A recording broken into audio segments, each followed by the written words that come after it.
Selain moda transportasi udara, luasnya wilayah Kabupaten Malinau yang saat ini tengah melakukan pembangunan infrastruktur akses jalan darat membuat masyarakat yang akan bepergian ke satu daerah tertentu masih menggunakan jalur sungai.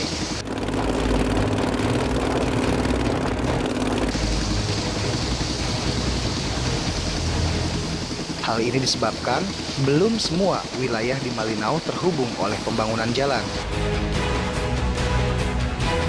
Lantas bagaimanakah keseharian masyarakat Malinau atau bahkan rombongan bupati menggunakan jalur sungai?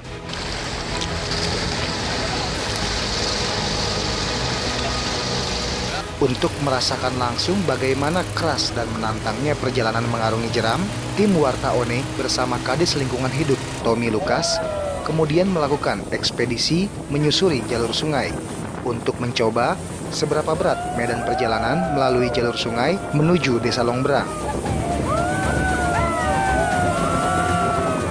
Pemirsa, saat ini saya sudah berada di pelabuhan kecil.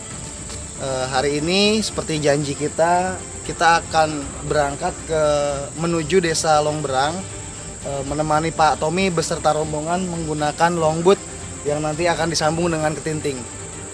Pengen tahu gimana serunya naik longboat? Ikuti perjalanan kita.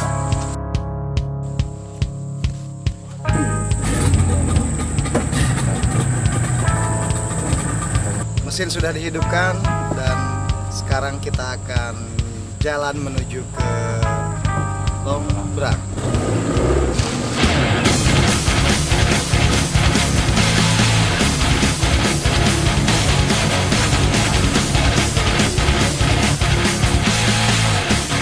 Disinilah terdapat jeram kayan yang terkenal sangat ekstrim.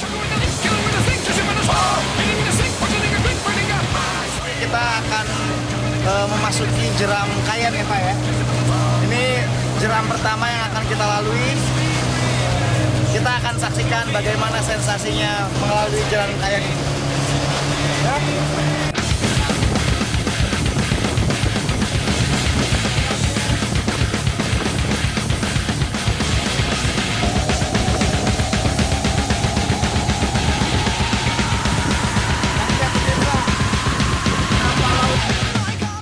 Begitu pula jika rombongan bupati melakukan kunjungan kerja ke daerah-daerah pedalaman yang harus menggunakan jalur sungai dengan menggunakan perahu longboat, lalu melanjutkan perjalanan dengan perahu yang lebih kecil atau ketinting.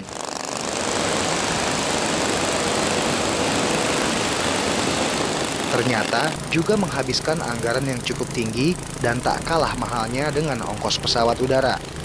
Luar biasa gitu, biayanya sangat tinggi.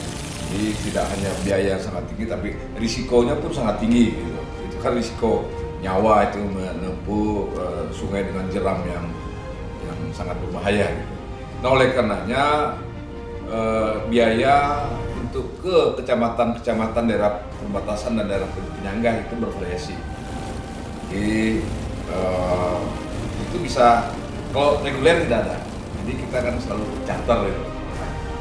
Kalau pesawat Israel Air, kalau sungai ya kita charter biaya-biayanya. Nah kemudian ya puluhan sampai ratusan juta. Untuk sekali perjalanan ke satu daerah yang tak bisa dijangkau melalui darat dan udara, rombongan bupati harus menggunakan sekitar 3-4 unit longboat dengan harga sewa satu longboat berkisar antara 7 hingga 12 juta rupiah, tergantung jauhnya jarak dan sulitnya medan yang harus ditempuh. Bayangkan saja, jika ongkos tersebut dikalikan 4 longboat, maka anggaran untuk itu bisa mencapai 60 juta rupiah. Belum lagi sewa ketinting seharga 1 juta rupiah per ketinting untuk menyambung perjalanan ke dalam medan yang lebih kecil dan sulit, di mana longboat tidak bisa masuk ke sungai yang lebih kecil dan dangkal. Kalau dari sini ke Mentaran itu di atas 10 juta. Kalau kita misalnya ke Tubuh itu dia kurang lebih 10 juta lebih. Belum kita naik ke Tinting dari situ menuju ke kecamatan. Ini baru menuju kecamatan loh. Ya, kalau kita misalnya ke Tubuh yang tempat kita pergi kemarin, itu standarnya itu 10 juta Pak. Nah kalau misalnya Bapak dua misalnya longboat itu kan misalnya kapasitasnya bisa 10. Nah, tapi begitu sampai di pertengahan menuju ke kecamatannya, Bapak nggak bisa lagi pakai longboat. Karena Bapak harus nyambung pakai ketinting. Nah, ketinting ini ya harus 3-4 ketinting. Belum ketinting yang bawa barang Bapak, belum ketinting yang bawa badan Bapak. Nah, baru Bapak bisa tembus ke lokasi. Nah, ini include biaya longboatnya lanjut dengan ketinting. Ini bukan ngada-ngada, memang begitu.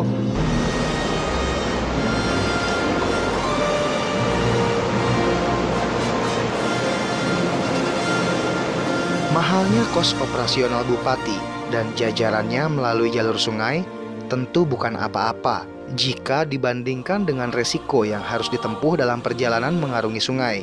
Nyawa dan keselamatan Bupati beserta rombongan pun kerap menjadi taruhan.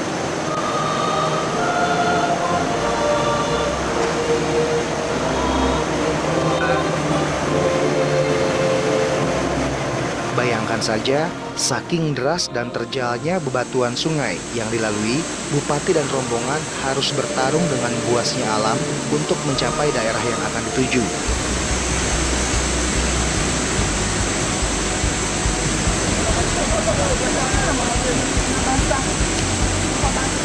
Ekstrimnya medan jeram di sungai wilayah Malinau tak jarang membuat perahu longboat atau ketinting yang dikendarai oleh rombongan Bupati karam atau terbalik.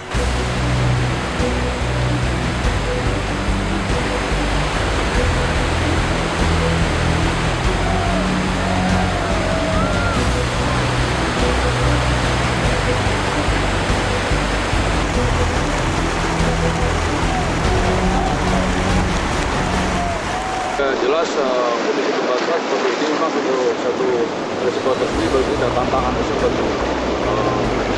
pemerintah daerah Kabupaten Malinau. Namun kondisi begini kan kita nggak bisa hilangkan, merupakan kondisi alam. Ya tinggal bagaimana kita sekarang kondisi berat begini untuk menunjang pembangunan. Jadi saya kira keadaan seperti ini kita coba nanti tangani.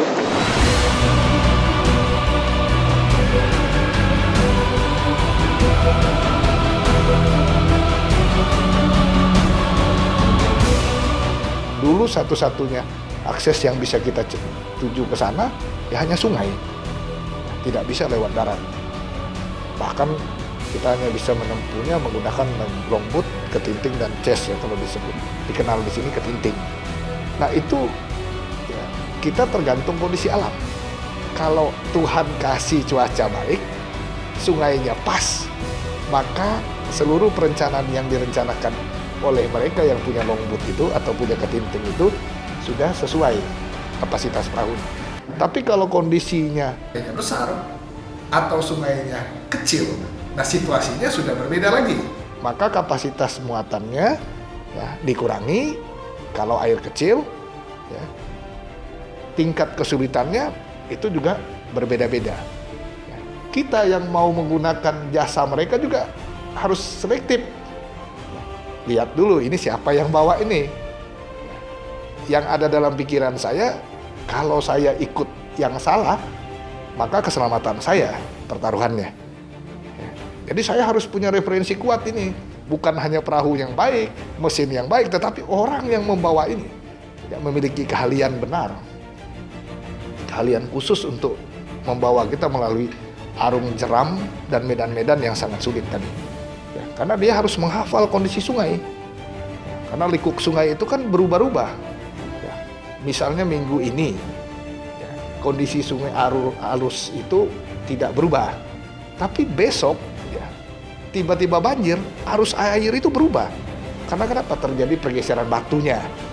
Ya, batangnya tadi yang tidak ada menjadi batang. Jadi itu mempengaruhi semua. Nah, disinilah ya, kecermatan terhadap orang-orang yang memang memiliki jasa. Jadi kita tidak punya alternatif. Tidak punya alternatif yang ya bisa kita paksakan dengan mereka.